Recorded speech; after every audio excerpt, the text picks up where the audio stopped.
What is going on, fellow alchemists? Welcome to Astrology. I hope this video finds you in good health. My name's Sam, and today we actually are doing a video on my favorite planet, the planet I find most of my creativity from because it sits in my 5th house. We are trying to clarify the role and the nature and function of Saturn through esoteric astrology. So I really hope that you enjoy this video, and it was quite hard to, I must admit, it was quite hard to kind of find the energy and understand the energy and put it into a creative form or medium that you guys could understand. And I really hope you extract something useful from this video. That being said, let's get straight into this. I shan't delay. I hope you enjoy it.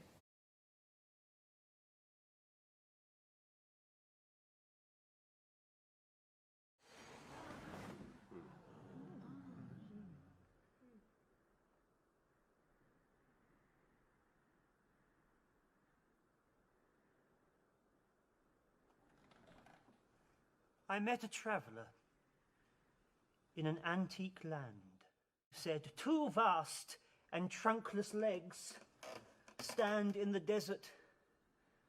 Near them on the sand, half sunk, a shattered visage lies, whose frown and wrinkled lip and sneer of cold command tell that it sculptor well those passions red which yet survive, stamped on these lifeless things, the hand that mocked them, and the heart that fed.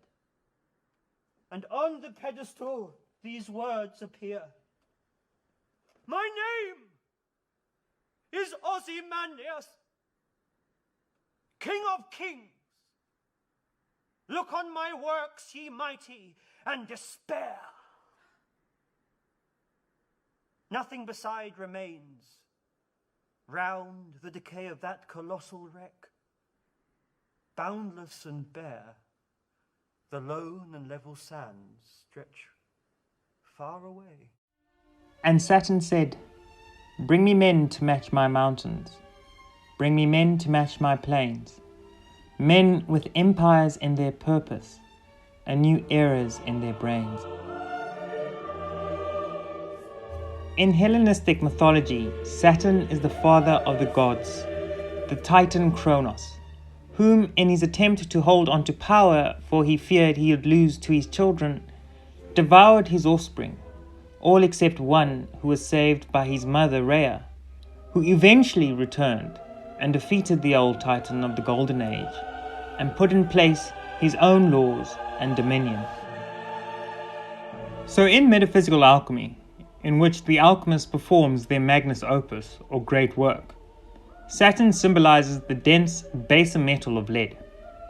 It is therefore the role of the alchemist to transmute lead into gold and discover esoteric secrets to the everlasting philosopher's stone. But in order for this to happen, the superficial ego and sleeping personality must be removed, and the recognized alchemist awoken. This is why Saturn is usually symbolized with the scythe in hand, as it is Saturn who is responsible for removing illusions set before the alchemist. An interesting side note is that Saturn is also celebrated as the god of harvest. This is the stage which falls under the sign of Capricorn in tropical astrology, and where we see the celebration of Saturn through Saturnalia, which has now been renamed as the Christian holiday, Christmas. Northern Hemisphere, during late December, the days are at their shortest lengths and the nights are at their longest. For those of the pagan world, this has always been the greatest time of the year to celebrate and practice the works of darkness. The pagan calendar identifies this period as the winter solstice. So it is for this reason the scythe that Saturn holds is symbolic of the process of metaphysical purification and captures what this planet rules over in esoteric astrology. It is the scythe that rids the crops struck with blight, which leads to a bad yield and a bad year. So this is why, when looking at the decans and their planetary rulerships in the tropical chart, Saturn is usually involved, though not always, in the last decan of the star sign's rulership, signifying the role of Saturn, purifying the impurity of energy flow before it is allowed to enter into the next phase. So the first recognized records of Saturn's worship can be found in pre-classical antiquity, stretching across the Mediterranean and Aegean Sea, through the proliferating trade culture of the Phoenicians, who eventually set up a port in Africa, which later became home to the Carthaginians of Carthage. However, not much is known about the Carthaginians, except through records written by the Romans, who, I might add, hated the Carthaginians so much that after they conquered Carthage, it is said they sprinkled the earth with salt so nothing grows. The Carthaginians were said to be into a form of bull worship. This iconography represented Baal-Hamon, the god of the Golden Age. Now, according to the Romans, the worshipping of this god involved the sacrament of the first child into a pit of fire. However, I believe this ritual was corrupted through time and translated literally rather than as a metaphor. In this case, I believe that the fire was symbolic of spirit and an initiation into the cult of Baal, in which only the firstborns could join the esoteric schools, which were already starting to disappear due to early Latin persecution. Although I must mention that Carthage wasn't necessarily an empire, but it did have centralized influence across the Mediterranean, in particular within the Arabian Peninsula, where the old tradition of the bull run, amongst the other traditions which might not sit well with vegans, were carried out. Given that the Romans eventually annexed the territories of Carthage, the origins of bullfighting might have served as a symbol of the Romans' defeat over Carthage and their gods.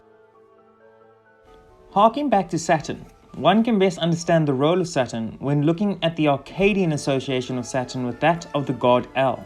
In the Akkadian pantheon, El is the god associated with lightning and one of the main primordial gods.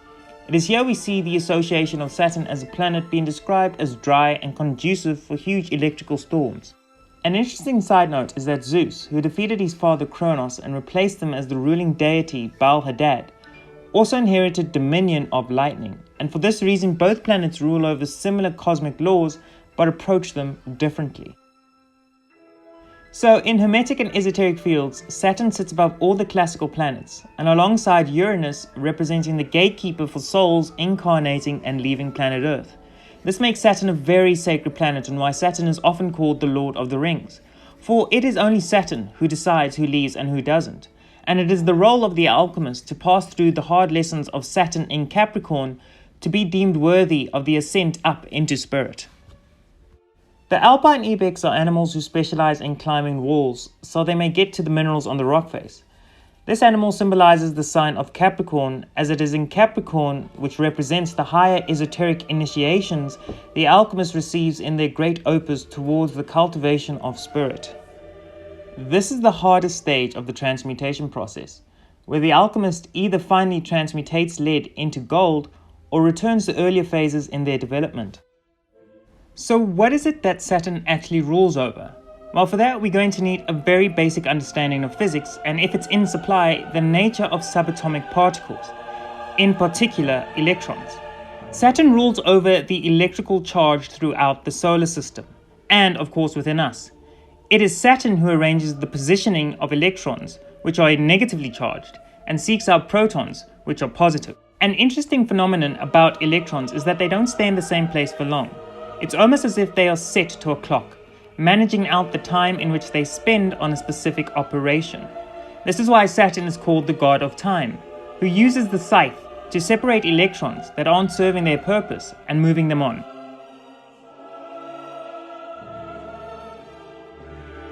This is where we experience the natural process of decay and why Saturn is associated with the loss of virility and youth and represents old age. So where Saturn pedantically arranges electrons, Jupiter, Saturn's sun, is the one who expands and distributes the energy outwards into the solar system. This is why Jupiter is associated with expansion and plenty.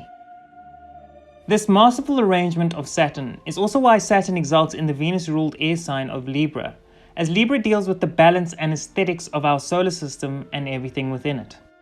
Saturn has been drummed up as this malefic planet, where in fact Saturn is the grandparent waiting for us to grow and develop, subtly helping us along so that we eventually learn to transmute our baser selves and answer the call to serve humanity through the influences in Aquarius. Saturn dares us to be better. Saturn dares us to evolve.